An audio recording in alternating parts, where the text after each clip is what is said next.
皆様こんにちは。はい、ワクワクドキドキミャクミャク、大阪・関西万博へようこそいらっしゃいました。そしてですね、その中で、当パネルディスカッションに、ご参加いただき、誠にありがとうございます。私内閣官房という国の機関に所属しています、赤羽と申します。どうぞよろしくお願いいたします。ただいまよりですね、第4回デジデン甲子園地方公共団体部門有料事例に学ぶ楽しい地方の作り方という題目でパネルディスカッションを始めさせていただきます。皆様どうぞよろしくお願いいたします。このパネルディスカッションが今後皆様が地方創生を考える上での何かのヒントになれば大変ありがたいと思っております。それでは本日のパネルディスカッションの登壇者をご紹介いたします。第4回デジデン甲子園内閣総理大臣賞富山県の石黒弘隆様です。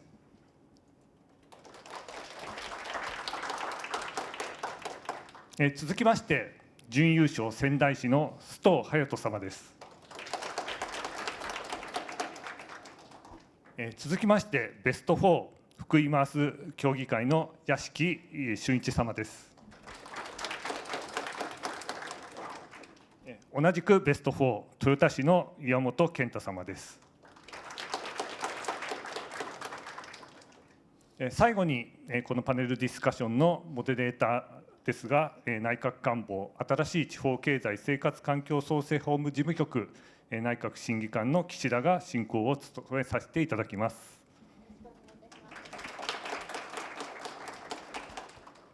それでは早速パネルディスカッションへ入りたいと思います。ここからは岸田新官にバトンタッチをいたします。よろしくお願いします。はい、内閣官房の岸田でございます。本日はどうぞよろしくお願いいたします。またわざわざ万博のイベントの中でこのパネルディスカッションを選んでいただきまして本当にありがとうございます。楽しい時間にさせていただければと思っておりますのでどうぞよろしくお願いいたします。さて万博のこのテーマパークはですね、世界中の国々が地球的規模の課題の解決に向けて対話によって命輝く未来社会を世界とともに創造することを目的として行っておるということでございまして、この中で本パネルディスカッションはですね、ただいま私どもの政府の方でですね取り組んでおります地方創生 2.0 こちらをですねどのように進めてまいるのか、こちらについてですね、お話をしていきたいと思っております。特にその柱の中でですね、若者や女性にも選ばれる楽しい地方を作っていく、どのように作っていくのかといったあたりにつきまして、今日本日ご登壇の皆様方はですね、第4回デジデン甲子園で優勝そして入賞された皆様方でございます。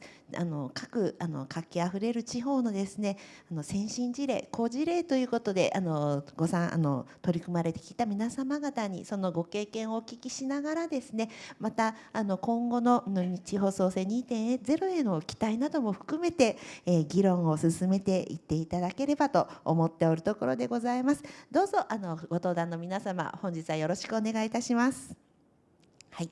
それではまずご登壇の各自治体の、デジデンと今言ってしまいましたが、デジデン甲子園の、入賞でデジデン甲子園で何なんだとそもそも思われている皆様いらっしゃるかもしれませんが、地方創生の取り組みでデジタルを利用してですね、デジタルがあるということで地方がその東京都のその地理的ビハインド人口のビハインドみたいなものを飛び越えて取り組んでいこうということで前の岸田政権の中で取り組まれてきた取り組みでございます。今ももちろん地方創生 2.0 の中にその心を生かしつつ発展させていくという考え方でやっているわけなんですけれども、今年の3月にその取り組みでですね、受賞された取り組みの皆様の、まずは取り組みからですねご紹介をいただくということでお願いをしてまいりたいと思います。最初に、富山県の石黒様よりお願いいたします。それでは動画をまずお願いいたします。富山県で生まれたクマ対策 DX 害獣の自動検出 AI 通報システム B アラートをご紹介します。昨年度は全国でクマによる人身被害が多発、統計開始以降過去最多となりました。こうした被害を減らすために活用されている B アラート。赤外線センサーに反応して撮影されるトレイルカメラの画像から高精度 AI が特定の害獣の画像のみを検出し、リアルタイムで送信。これにより初動対応を迅速化します。また B アラートは鹿、イノシシ、サルなどクマ以外の獣害対策にも応用が可能。害獣の出没をリアルタイムで把握することで捕獲効率の向上や対応者の省力化を図り、農作物被害の低減にも貢献。富山県で生まれ、用途を拡大し全国の自治体で活用いただいています。現在では取り組みのパートナーズを全国へ広げ、システムの実用性を持続的に発展。従来のメール送付機能に加え、実務者の皆様の意見をもとにさらに現場で使いやすい機能へ進化。富山県の市町村が一丸となり、地域の皆様の安心安全のためにクマ対策 DX を推進していきます。こんにちは、富山県から参りました、自然保護課の石黒と言います。よろしくお願いします。富山県は、こちらから、大体2時間半、北陸新幹線のサンダーバードに乗り継いでやってまいりました。まず今回、デジタル甲子園優勝ということで、応援いただきました皆さんに心から感謝し、インターネット投票どうもありがとうございました。この今クマ発表させていただきますクマに関してですけども、全国で被害が急増する中、皆さんにもご理解をいただいて DX というものをつなげていきたいと思っています。また今後も進めていきたいと思います。それではパワポの資料を発表したいと思います。まずですね、こちらの画面なんですけども、令和元年にクマの出没件数919件ということで、例年ですと100件から300件という、少ない数なんですけども、3倍の、事例が発生件数が発生されました。また人身被害も20件という非常に大変な時期代となりまして、で大体クマはブナの豊漁がありまして、大体翌年には落ち着くはずなんですけども、翌年も600件という大体大きなクマの発生がありまして、いやこれはクマが出て大騒ぎになるんじゃないかなというところで、DX を使ってクマを検知するというシステムをスタートすることになりました。でスタートするにあたりまして、富山県、環境省、あと行政の方ですね、あとはデジタルのプロとしまして北通さん、北陸電力さん、あと野生管理のプロということで、そういった動物の詳しい方を、この3つをタッグを組んで、実務を進める工夫をしております。次に、システムの話になるんですけども、先ほど動画にもあったんですけども、野生監視に関しましてはこのトレイルカメラというこういったカメラを使っております。これを機に設置して、しておりますで、ここの、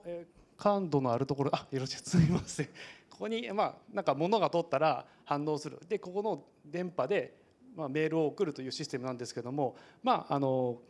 ういうペンですかね、人とか車でも反応しちゃうということで、困ったなということで、じゃあ AI を使ってクマだけを察知して、そういったクマだけを察知して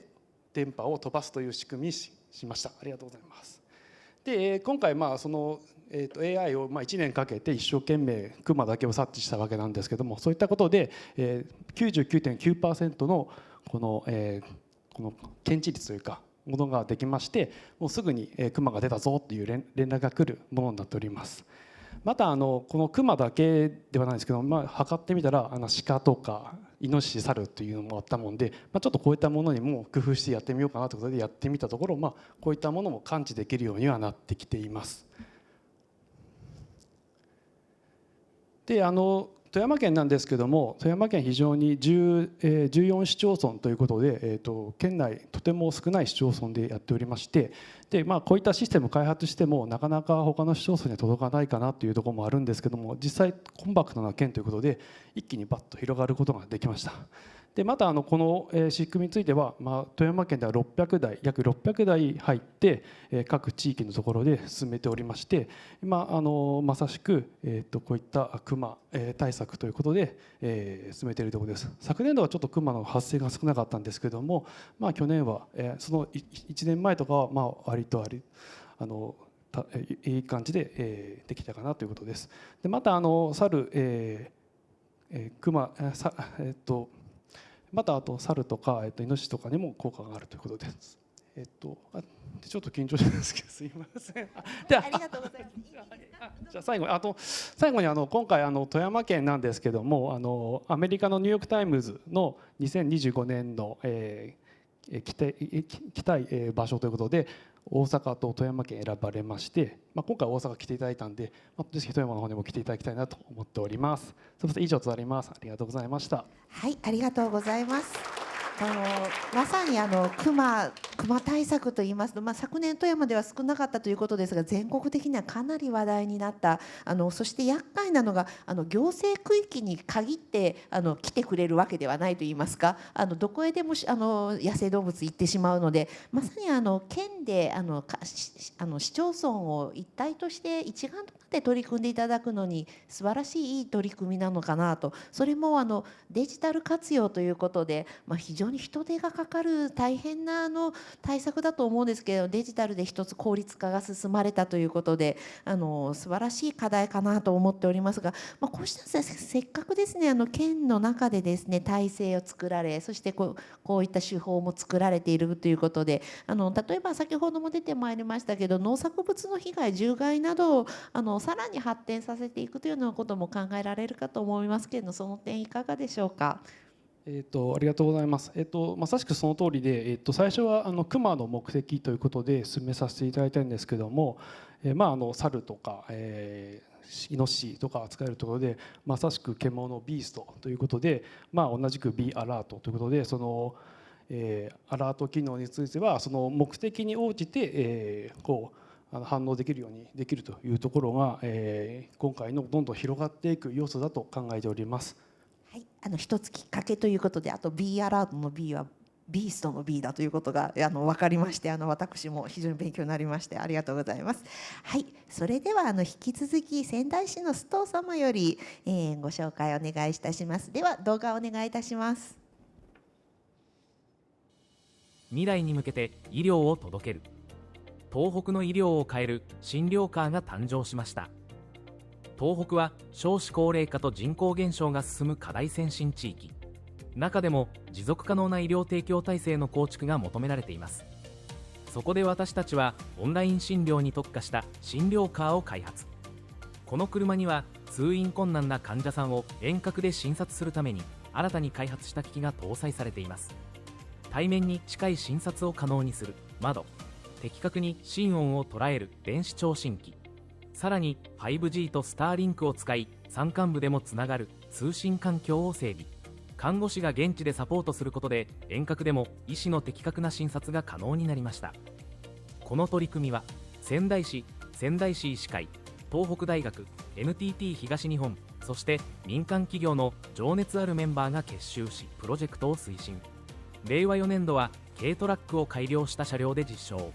令和5年度はレジ電交付金を活用して新車両を構築。産学官連携の新しい医療として令和5年11月からオンライン診療がサービス開始しました。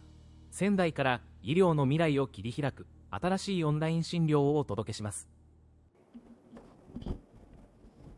皆さんこんにちは。改めまして仙台市プロジェクト推進課の須藤と申します。今日はよろしくお願いいたします。早速ですけれども、仙台市のこのオンライン診療の取り組みをですね紹介させていただこうと思います。まずこの取り組みに至った経緯からですね簡単にご紹介させていただこうと思います。仙台市はじめですね東北地方では人口減少、また少子高齢化がですね非常に速いペースで進んでいるというような課題感がございます。またその医療サービスのですね持続性を考えたときにもなかなか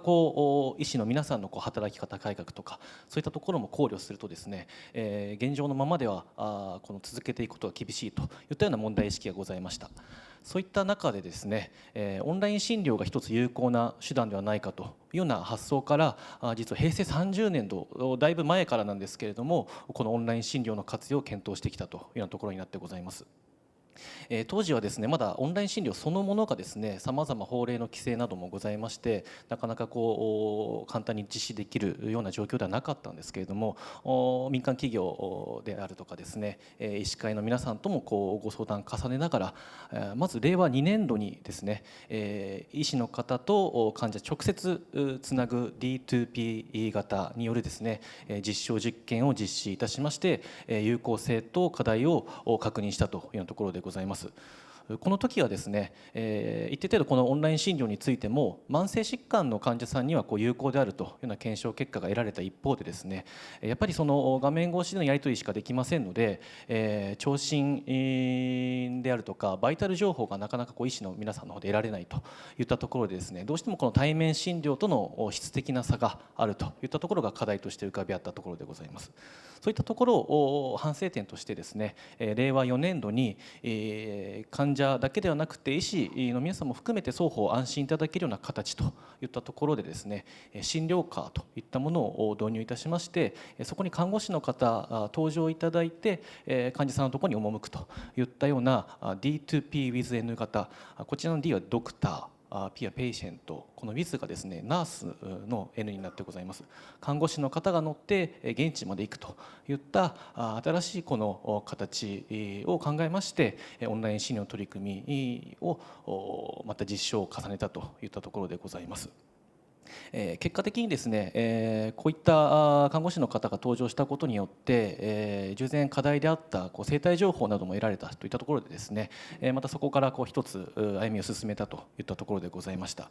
一方で通信環境の部分であったりですね、その機器医療機器の部分でまだ課題を抱えているといったところでさらに改善を重ねてきたというようなところでございます。で節目となりましたのがこの令和5年度デジデンの交付金も活用させていただいてですね、新たにこの診療科もサイズアップするような形で調達いたしました。また機器なども一新するような形とともにですね、通信環境なども改善も図りながらかなり対面に近いような形でですねオンライン診療のサービスを提供できるような形になったといったところでございます。また令和5年度にはですね、単なる実証というような形ではなくて実際の患者さん実診療というところまでスタートできたというようなところになってございます。この我々の仙台市のですねオンライン診療の取り組みの特徴を何点か紹介させていただこうと思いますが、まずこれがですね産学官連携による取り組みとなっているところでございます。仙台市だけではなくてですね、仙台市医師会薬剤師会の皆さん、また NTT 東日本、東北大学、大和伝説工業の皆さんはじめですね、この他にも民間企業の皆さん多く入っていらっしゃるんですけれども、こういったチームでですねそれぞれの強みを生かしながらこの取り組みを進めているといったところでございます。またその機器へのこだわりといったところでですね、こちら大きく2つ書かせていただいておりますけれども、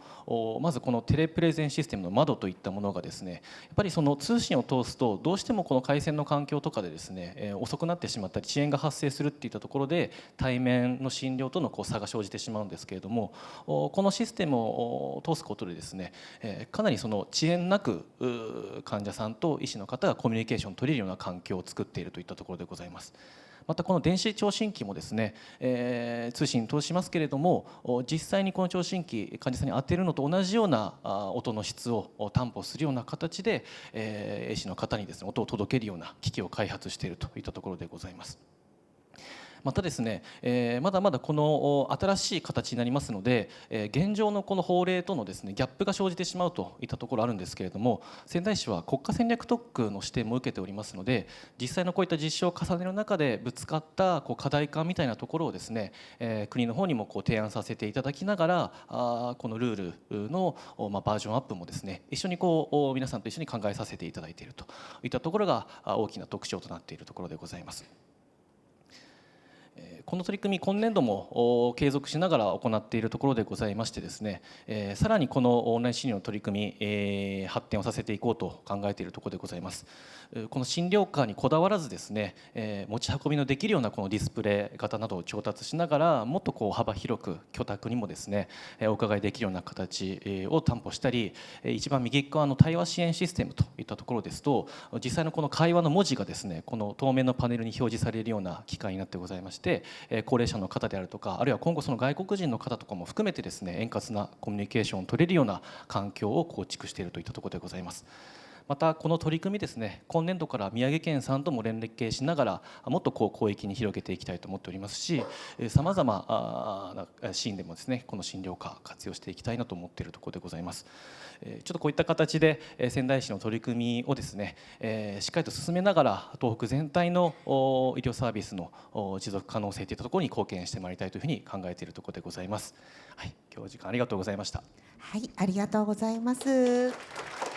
この医療カーの取り組みについてはですね、全国で少しずつ導入進んできているところなんですけれども、さすが森の都仙台といいますか、政令市らしい骨太な取り組みだなとお聞きをして思っておりました。東北大、そして NTT 東日本さんとは非常にしっかりした骨組みで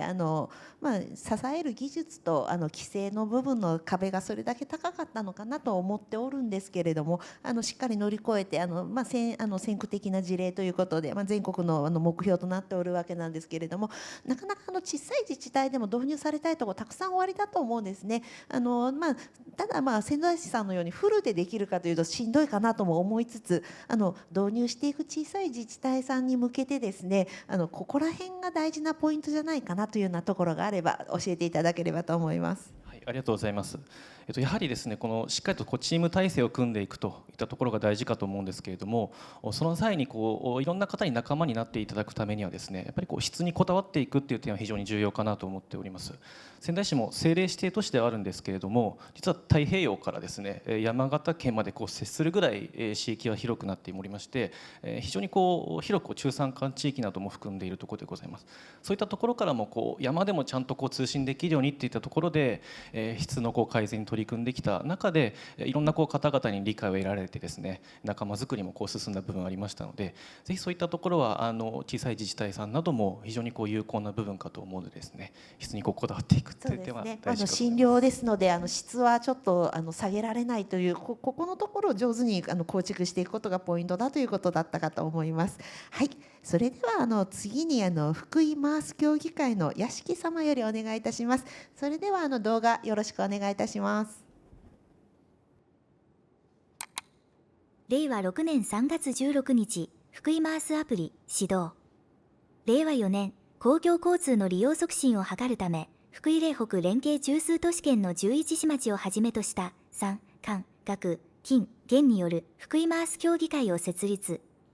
協議会ではマースの構築に向け提供するサービス内容や切符の造成など将来のビジネスモデルも踏まえて検討。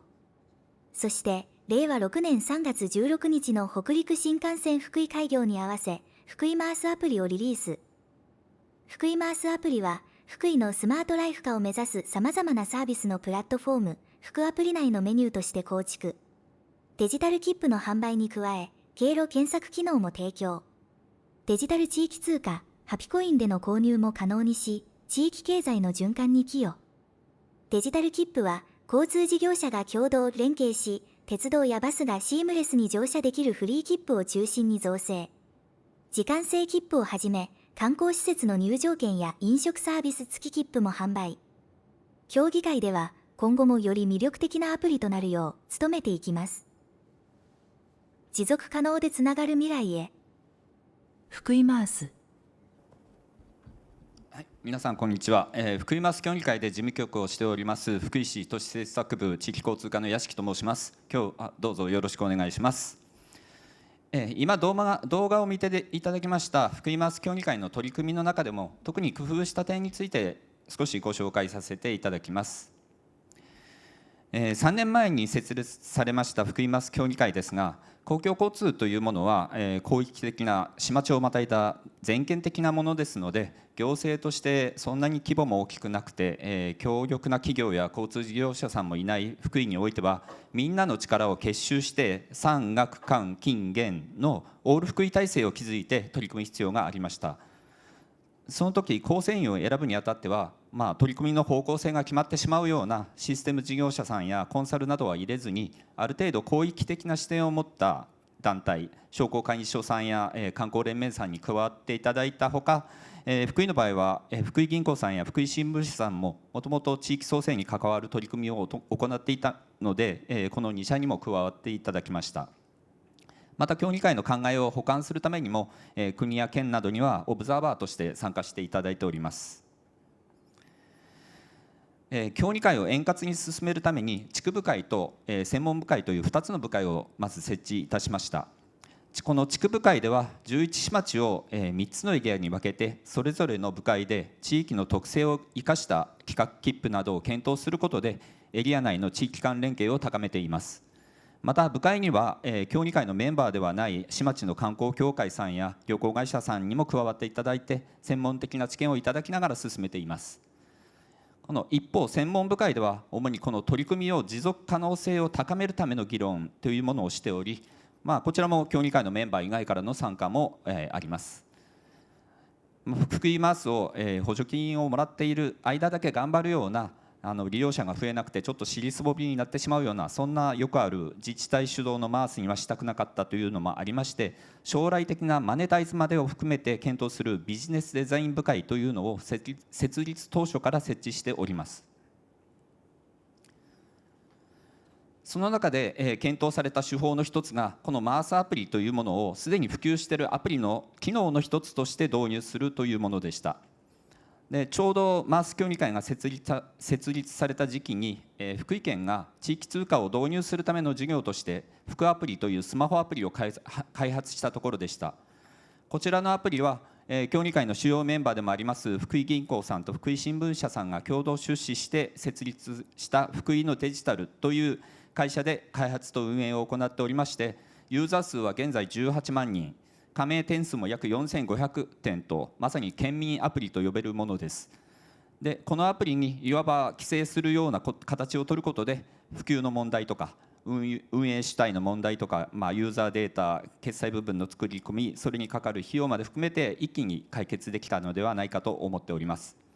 またこの福アプリ自体の機能と連携することで、例えば切符を購入した方に地域通貨のハピコインを配るということも可能になっておりますので、より楽しい企画切符を作ることもできております。最後にこちらの表は昨年度の福井マースアプリでの切符の販売実績というものになります。年間7000枚ほど売れまして、金額にしては800万円前後とまだまだ足りないとは思っているところですが、ちょっと見づらくて申し訳ないんですけど、販売数の上2つ、1位と2位については交通が全く関係ないゴッホ展と古代エジプト展のデジタル入場券になります。マース自体の収入としては国の補助金とか、市町からの負担金以外にはこの売上金額に応じた手数料収入というものしかないため、将来的に行政の手を離れて自走していくというためにはこの売上自体を伸ばすしかありません。そのため交通以外のチケットも販売して稼げるアプリにするということがこれからの課題だと思っています。ただ稼ぐだけではなくて、この交通以外のチケットを販売するということはこのマースアプリ自体に触れるきっかけを増えるということにもなりますので、後々は交通の切符の購入にもつながっていくのではないかなというところに期待している部分です。これらの福井マースの協議会の取り組みを通じて、本市の市長もビジョンに掲げております楽しくて安心で元気な福井を作っていきたいと考えております。以上になります。ありがとうございました。はい、ありがとうございます。福井マース協議会さんの取り組みということで、ちょっと私もうっかりしておりましたが、マースって何だろうと思っている方、もしやいらっしゃるかなと思いましてですね、モビリティアズアサービスですね。やはりバス会社さん、電車の事業者さんといったように、どうして今まで事業者ごとに展開してきたこの地域交通をですね、サービスの受け手の目線で一気通貫してですね、やっていこうというその取り組みことをですね、ざっくり言いますとマースと私ども呼んでおります。で、サービス者目線でということをお話しされていたのがまさにそういう趣旨だということでございまして、ちょっと補足させていただきました。そういうことで考えますと、お話の中でも出てまいりましたように、ちょっと金の切れ目は縁の切れ目みたいなことはございましたが、地域の足を地域で回せるように進めていくでここがなかなかしんどい部分でございましてそこへ向けての取り組みということで、まず組織をしっかり作るということ、それからですねさらなるいろんな展開をというようなお話いただいたかと思います。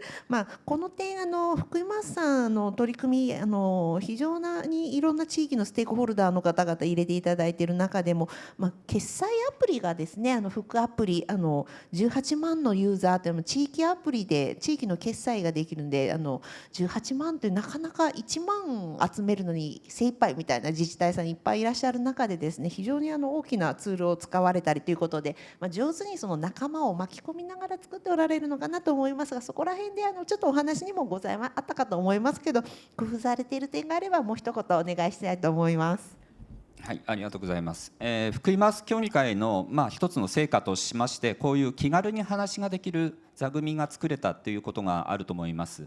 座組の中では年3回協議会を開いておりますし、それだけではなくてこの部会というのも複数回、アプリ自体を運営しております福井のデジタルさんとはウェブも含めても各週程度には話し合いをさせていただいています。でこういう座組を作れたということが、気軽に回す以外のことについても相談できる体制というのにつながっておりまして交通の課題等の解決にもつながっていると思っております。また座組にないような会社さんとも、定期的にいろんな会社さんとお話しさせていただいておりまして、どっかで少しでもちょっとマースに絡めないかなみたいな視点で、話をさせてもらってます。で私ども交通の担当の部署なんですけどことマースに関しましては、交通とか観光とか商業とか、そういう守備範囲を超えて話をしないとなかなか利用者さんにとっては守備範囲なんて全く関係ないんで、より良いサービス提供ができないのかなと思って取り組んでおります。ありがとうございます。まさにモビリティアザサービスのサービス者目線でということでまだまだマースとしてはもっともっと取り組める部分も増えていくのかななんて期待をさせていただいております。ありがとうございます。そうしましたら4番目ということで最後でございます。豊田市の岩本様にお願いいたします。それでは動画をお願いいたします。直近の統計では日本全国には空き家が900万戸存在しその数は過去最多です。寒波の襲来により1軒の空き家が原因で水道管が凍結破損し地域全体が断水に至ったこともあります。一方で次々と増えていく空き家の実態を迅速かつ的確にまた将来にわたって把握することは極めて困難な状況です。そこで我々は水道の使用量を AI 解析することで2050年までの将来の空き家を住居単位で予測する取り組みを行いました。さらにガス・電気の使用量その他のデータを AI に追加学習させることで5年後の予測精度を 92% に引き上げることに成功しました。この取り組みは空き家の実態把握だけにとどまらず都市計画、インフラ更新計画などさまざまな計画の基礎資料として活用できます。我々はこれからも都市基盤 DX でデータと AI を活用して持続可能な都市運営を推進するために挑戦していきます。皆さんは未来が分かるかもしれないって言われたらワクワクしないですか？この取り組みを始めるときにワクワクした気持ちで始めていきました。空き家という分野で行政の持つデータを利用して将来を予測するというような内容になっています。都市基盤 DX 水道使用量等の AI 解析による将来空き家予測ということで、豊田市役所建築相談課岩本と申します。よろしくお願いします。まず空き家の課題についてお話しさせていただきます。人口減少などで全国的に空き家がどんどん増加していて全国で約30年で空き家の数が 1.9 倍豊田市内でも24年で空き家の数が 1.6 倍まで増えるっていうふうに推計が出ています。空き家問題の難しいところは所有者さん一人一人が対応していただかないと解決していかないというところにあります。行政がどれだけ頑張っても所有者のいる一個一個の空き家を行政が解体したり売買したりということができないため行政が個人の方に動いていただけるように働きかけていく必要があります。そんな所有者様が空き家を所有するきっかけの第一位が相続によるものというふうに言われていてある日突然相続して空き家の所有者になるという方がとても多いです。でそんな所有者さんに空き家でのお困りごとを聞くと特にない、無関心ですだったり、更地にすると税金が高くなるからといって放置される方が非常に多いです。でそのまま放置されると、木の根っこだとか草木の枝が越境してきたりだとか、建築材料が落下したり、場合によっては倒壊だったり、所有者ではなく近隣の方に迷惑がかかるということが多くあります。今回の取り組みの概要です。取り組みの目的が急増する空き家の実態把握および所有者への喚起施策の立案等としています。例えば将来空き家が増えるエリアっていうのが分かると対策を打つ優先順位を決めることができたりだとか、効率的に施策を打つことができます。予測の方法なんですけれども、自治体が所有するデータを AI 解析して空き家の発生を予測、マップを作っていくというような流れになっています。さまざまなデータを使うことによって5年後の予測精度を 92% まで上げることができました。詳細を説明させていただきます。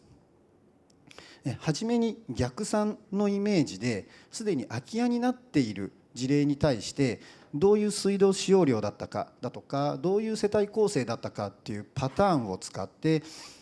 空き家発生の予測のモデルを作っていきます。イメージ的にはどういうパターンのものが空き家になるかっていうようなモデルを先に作っておくっていうようなイメージです。その作ったモデルに実際の過去の実績情報を入れ込んで将来の空き家を予測していくっていうような流れになります。例えば20年間過去20年間の過去の実績情報を用意して20年前から5年前15年分のデータを使って5年後の現在を予測します。現在っていうのは答えがあるので現在を予測したもので精度の確認をする。で改めて20年分のデータを使って本当の将来を予測していくっていうような流れでやっていきました。現在はこの予測して空き家が多く発生したっていうエリアに働きかけをするっていうのをやっているんですけれども、将来的には行政計画だとかライフラインの更新の基礎資料に使っていけたらなというふうに思っております。取り組みの説明は以上です。はい、ありがとうございました。この豊田市さんの事例、その水道データという別の分野のデータをきっかけにですね、それをもとに違う空き家の予測につなげるという行政が持っているデータというのは非常にたくさんございますけれど、それが思いがけない分野に応用可能だということをお示しをしていただいた好事例かなと思っております。やはりですね、このような発想それぞれも行政縦割りだというような話がですねしばしば出てまいりますけれども、自分の分野一生懸命やるんですが横に思わぬお宝がというようなことも大いにあると思うんですね。こういうことってこれからの人手も不足、人も足りない、知恵もっていう一生懸命みんなで知恵出していこうよっていう時にすごく大事な発想かなと思うんですが、どういうきっかけでこの水道データを使って空き家予測をしようということを至られたんでしょうか。きっかけなどありましたらお願いいたします。きっかけに関してはもともとその水道局の抱える課題でした。豊田市っていうのが多分皆さん車の街みたいなイメージが多分強いかなと思うんですけれども、平成17年に近隣の6町村と合併したことによって愛知県全体の約 18% の敷地を持つ広大な面積を持つ市になっているんですけれども、その際に山間だとか森林が多く市の一部になりました。そういったところで冬季に水道管が凍結破裂した際に人が住んでいるところであればうちで水道管が破裂しましたって言ってすぐ対応することができるんですけれども、空き家でそういったことになった場合にまずどこで水道管が破裂しているかっていうのを探すのに非常に時間がかかる。で対策がどんどん遅れていくっていうのがちょっと課題でした。過去に水道局ではその地元の人と協力して空き家の地図みたいなのを作っていたんですけれどもなかなか更新することもできなくて古くなっていってる、その間にどんどん空き家も増えていってるっていうので対策をいろいろ考えた時に空き家の部署建築の方のうちの部署の方に話がありまして検討を進めていったというような流れです。でその中でパターンを学習する中で水道の使用量っていうのが結構大きく寄与する情報だっていうのが分かって使っていったというような流れになります。以上です。はい、ありがとうございます。ちょっと水道管の破裂事故で最近ちょっと下水とかも水道とか地下に埋まっているものの大変さというものをいろいろ身にしむ世の中事故とかもございましたけれども、そういうのをきっかけに一つプラスの思考が生まれたというようなお話だったかなと思います。どうもありがとうございます。はい、さてここまでですねこちらの地域の好事例ということで、逆からなりますけれども空き家といった課題、地域交通の課題、医療の課題、そして自然熊というような大きな自然とそこに人手の少ない中で立ち向かうというこうした広域的な課題、まさに今の我が国の地方にとってですね喫緊の課題ばかりちょっとバランスよく集まったかなとちょっと自画自賛をしてしまうわけなんでございますけれども、そういう課題を持ちながら進めていくことがこれからのですね我が国にとってすごく大事ではないかなという思いでですね今地方創生 2.0 という形で進めておるところでございます。実際に石破総理よくおっしゃっておられるのがですねみんなでやろうよ意識、国民的な意識の醸成、そしてやっぱり好事例をですね世の中に普遍化していく、一つ一つキラッと光るいいものがあるんだけれども、それをお隣の市でまた別の地方でじゃあすぐやってみようよというふうにはなかなかならない、地域の課題があるのはそれは分かるんだけれども、こんないい事例をもっと全員でやっていけばですねもっと楽しく幸せにですね暮らせるような知恵がもっともっと出てくるんじゃないかなって、そういう気持ちを私どもにですねよくおっしゃっていただいてます。私に直接ではなくて私は端っこで聞いてるだけなんですけれどもこんな話で出てきておりまして、そういった形で地域で一丸となってということでやらねばと思っているところに、今日の皆様やはり単独ではなく県としてあったり市町村であったり他部局であったり地域の他のステークホルダーの皆様であったりとかと一緒に相談しながら連携しながら進めてきたよっていうところがかなり軸としては大きくいただけたのかなというふうに思っております。ここからはですねこうした地方創生 2.0 に対する取り組みについてどのようなお考えをお持ちかということをお聞きをしてまいりたいと思います。今のようにもうお地元の取り組みの中でですねこういった点がですねいいんじゃないかとかさらにこういうことをやっていきたいとか、こういうことが他の自治体にも役に立つんではないかといったご示唆でございますとかこれからの政府に対してこんなこと期待しているというお話でも結構でございます。またこういうことこれからうちの地域としてやっていきたいよっていう熱い決意表明でも結構でございますけれどもまた同じ順で恐縮でございますけれども石黒様より順次、お願いをできればと思います。お願いいたします。はい、ありがとうございます。私、先ほど発表した B アラートを使った事例なんですけども、今回これは追い払いということで事例でクマなり鹿なり猿なりを追い払うための装置、警報の装置なんですけども、今回はその最近流行りであるジビエですね、鹿を捕獲してそれを肉として食べるというそういったものに使えないかなということで、こういったものがその地方で厄介者だったものがより美味しく食べられる産業として進められるように、そしてまたそこにお金が生んで、そこに新しい文化なり、そういった住民の方が住めるような環境づくりという一つのアイデアかなと考えております。こういったことをそういった厄介者だけじゃなくて、そういう獣をもううまく利用してやろうというちょっとしたたかなところで地方創生できればいいかなと考えております。なるほど。地域の厄介者といいますか課題をむしろ強みにしたいっていうお話ですよね。先ほど富山にはぜひ観光にいらしてくださいということがお話しされておられたかと思いますけど、富山の自然の中で自然のジビエをいただくというちょっとリッチな観光をまさに富山の県の県庁の中でもそういう意味だと関係部局とのね連携なども非常に必要なお話かななんて思ったりしますけど、いかがですか？そうですね、その部局に関して言いますと、その市町村の方々はやっぱり農業分野の方がそういった被害の対策もやっているということで、その辺は猟友会とか柔軟に対応できるということで、本当地産地消の食べ物、お魚も美味しいというところもあるんですけども、新たな産業としてそういったジビエのところも広げていって、より富山に来ていただきたいということで、感じですね。なるほど、ありがとうございます。石黒さんはジビエでなんか召し上がったことっておありですか？いや、ちょっと最近は食べてないんですけども、今度こちらに来たついでにちょっと神戸に寄って鹿でも食べていこうかなと思ってます。じゃあちょっと神戸の鹿を食べて富山の鹿と味わいを味比べしたいですね。ということですかね。まずはそこからということで、楽しみにジビエ料理が名物になったらぜひ私も行きたいなと思っております。ありがとうございます。それでは仙台市の須藤様お願いいたします。はい。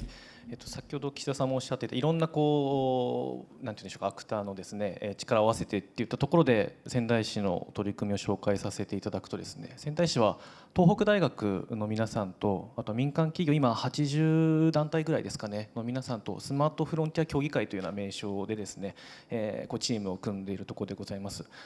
今日ご紹介させていただいたオンライン診療の取り組み以外にもですね、これまで例えば万博に負けじとですね、我々は自動運転バスの、取り組みをやっていたり、あとはブロックチェーン技術を使ってですね、商店街に人を呼び戻そうっていうような取り組みなどもこれまで取り組んできたところでした。また今年度もですね、新しい取り組みでっていうところで四足歩行ロボットを使ってですね、鳥獣害対策であるとか、あるいは建設現場みたいなところで今まで人が担っていたような監視巡視みたいなところをですね代替できないかっていうところで、ちょっと新しい取り組みなどもですねチャレンジしていこうと思っているところでございます。やっぱりそういった時に市役所だけの力ではなかなか難しい部分ありますので、大学の知見だったりですね、民間企業のノウハウなどをうまく使いながらやっていきたいと思っていますし、当然この仙台市の行政課題を解決していくっていうような問題意識ではあるんですけれども、それはもう必ず東北各地にも役立つっていう思いで、仙台市の発展がしっかりとこの東北の発展全体にですねつながっていけるようにっていうところで、今後もですね取り組み進めていきたいなと思っているところでございます。ありがとうございます。先ほどからやっぱり仙台市は東北を引っ張ってる市なんだなということをひしひしと感じるコメントをいただいて、でもまさにその通りかなとちょっと内緒思っておりまして、と申しますのは私どももですね各地方公共団体さんにお話しするときにはそれぞれにお話しするんですけど、やっぱり大所の市や県の方に向かってはやっぱりその地域を引っ張るためにもまず頑張ってやってくれないかっていうお願いをすることが多いのでですね、さすがだなと思いながら先ほどの富山県の石黒さんのお話もそうなんですけれども思っていた次第です。今のお話のポイントはやはりいろんな分野やっていくよっていう時に今まで人手でカバーしてきた部分をちょっとあらゆるものでデジタル含めてですねやりながらちょっと代替していくこと、それが多分今は少し高めのハードルに感じてもやっていくことで先々の世の中ではむしろ楽になっていくのかなというような認識が終わりなのかなと思うんですけれども、そこら辺はどうですか？はい、そうですね、まさに、先々もっていうところももちろんそうですし、やっぱり東北地方ですともう本当に目の前の喫緊の課題でっていうところで、我々もそれを感じているところでして、働き手の不足であったりですね、例えばそのバスのところでいうともう減便がもう激しくってですね、地域公共交通維持できないといったような課題化の中でそういった施策が効果あるんじゃないかっていうところでやっているところですので、どんどんデジタルの力を使って効率化っていうところに取り組んでいきたいなと思ってます。そうですね、そういう意味ですと自動運転のお話などもありましたけれども、バスの運転手さんの課題というのは本当に大きくてですね、自動運転進まないかなと個人的にも思うところで非常に思うところで思いました。はい、それでは福井マースの屋敷様お願いいたします。はい、今日はありがとうございました。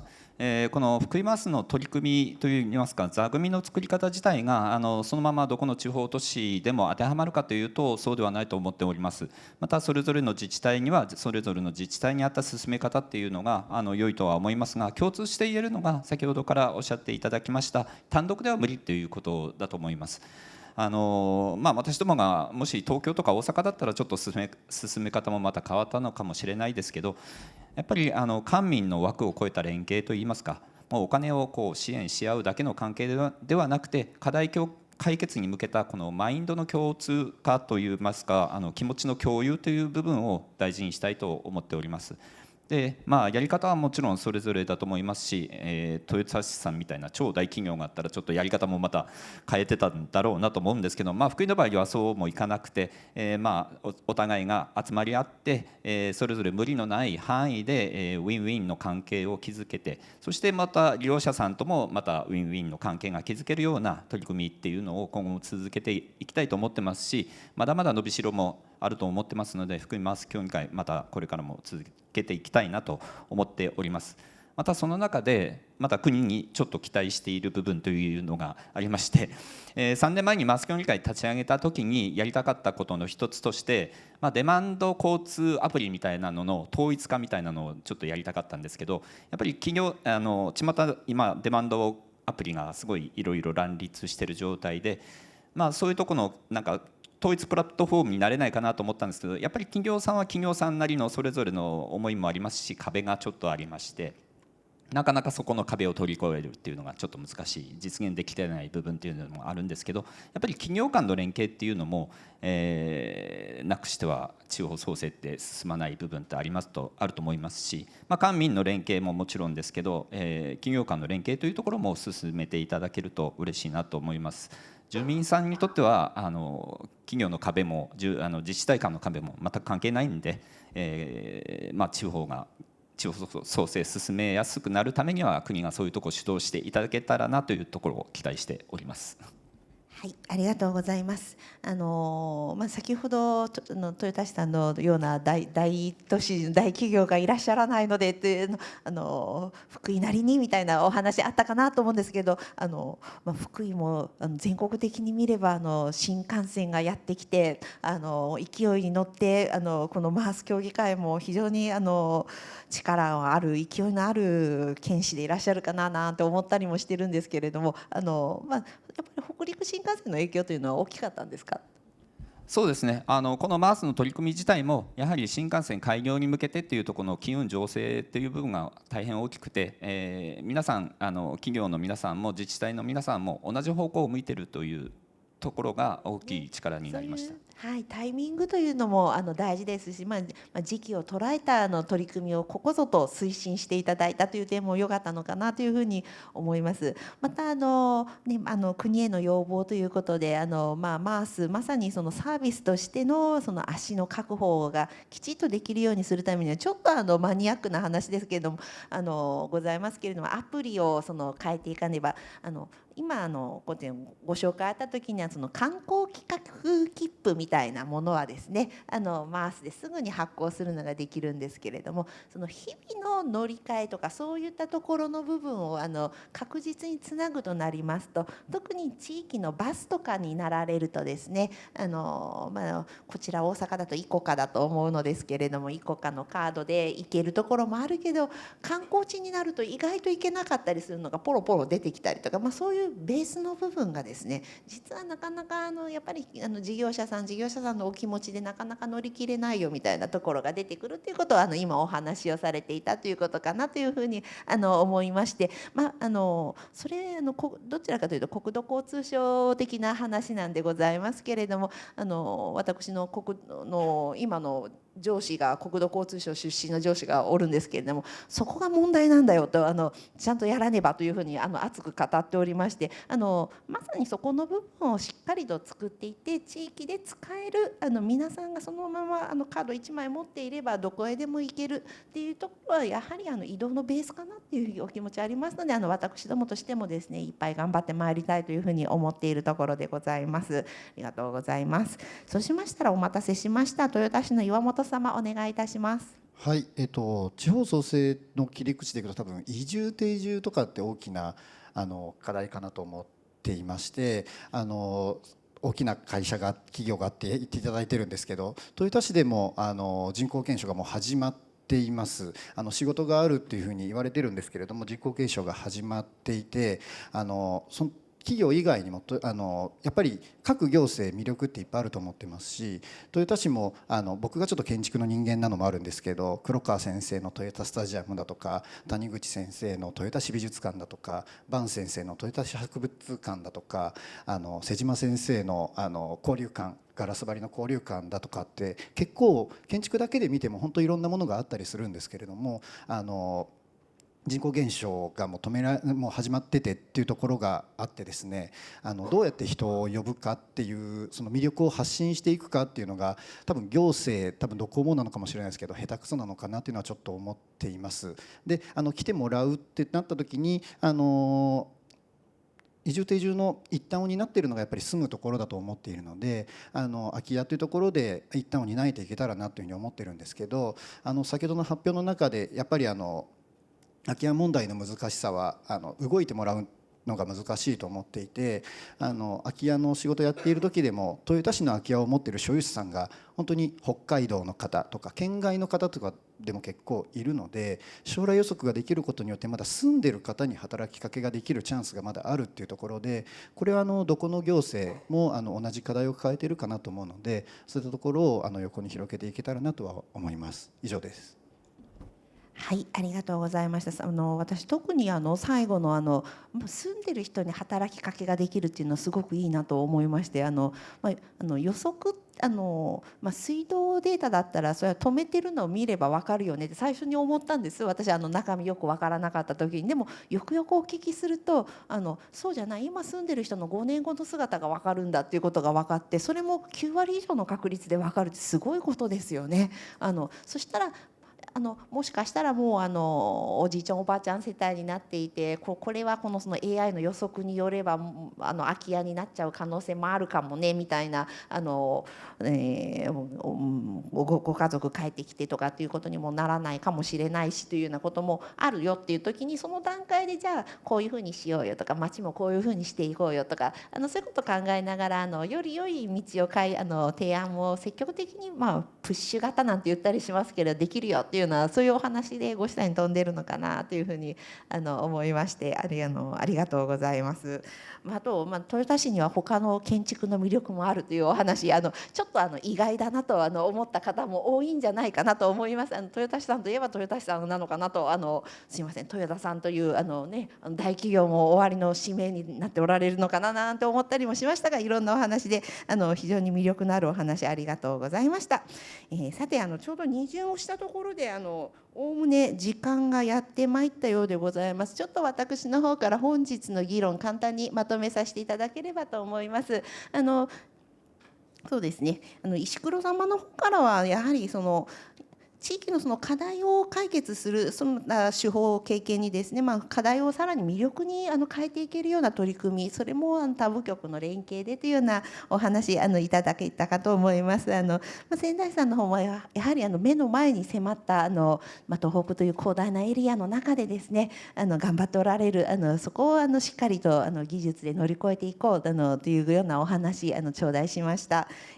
福井マンスの屋敷様の方からはですね、やっぱり地域交通という地域の足という基本中の基本の部分のところからもっともっと展開していくぞというお話、足りない部分についてのご要望なども頂戴できました。で岩本様の方からは先ほど申しましたけれども新しい手法が使えるんじゃないのと、プッシュ型でみたいなお話非常に新鮮なお話いただきました。いずれもですね、これから地方をしっかりと輝かしていこうという各地の皆様に非常に参考となるお話かなと思いますし、ここにご登壇いただいた皆様やっぱり各地のそういう意味だと地方創生のトップバッターの皆様になられるかと思いますので、ぜひ地域にも各他の自治体にもですね、ぜひですね、アドバイスなどをしていただいて、そしてさらにそれぞれのお地元でですね、いろんな施策を打ち出していただいて、推進のトップランナーとして進んでいっていただければと思っております。私どももですね、そうした皆様を一生懸命お支えをしながら頑張ってまいりたいと思いますし、今日お集まりの皆様方とこうしてですね、こういったテーマでお話しすることができましたことを喜んでおります。ぜひ皆様方もですね、今日ご登壇の皆様の各地へ赴いていただいて、地域の魅力を感じていただきますとともにですね、地方創生ということで、これからの私ども日本のですね、より輝かしていけるように頑張っていくということについてぜひ応援もいただければと思っております。本日はこのお時間を頂戴いたしまして、またご登壇の皆様誠にありがとうございます。そしてご参集の皆様もこうした場に選んでいただいて誠にありがとうございます。非常にいい議論ができたかなと思っております。それでは時間にもなりましたので以上をもちまして今回の対談をですね終了させていただきます。皆様どうもありがとうございました。